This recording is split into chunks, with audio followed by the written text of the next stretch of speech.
My name is Craig Baumler, and I'm the composer of Artifacts along with poet Marian Adler. We've written extensively for the stage, as well as writing numerous song cycles together. Our original songs have often brought visual art or historical figures into a musical context.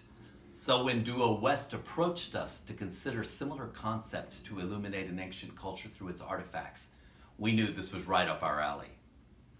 The Hohokam artifacts showed such delicate detail on some of the pottery, and then such grand design with the canals and Casa Grande. But so little was known about them, and this was an ancient culture whose very presence gave rise to the city that I now call home.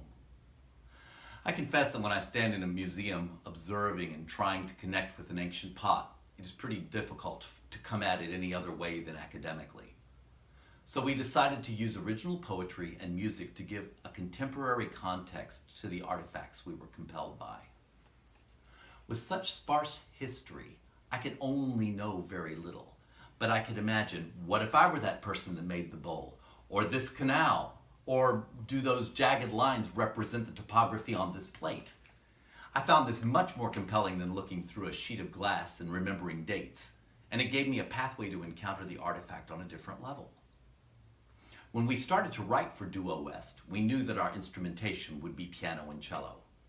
I've always been compelled by the emotional weight of the mezzo-soprano voice, and I had a friend who was particularly facile with lyrics and dramatic in her performance.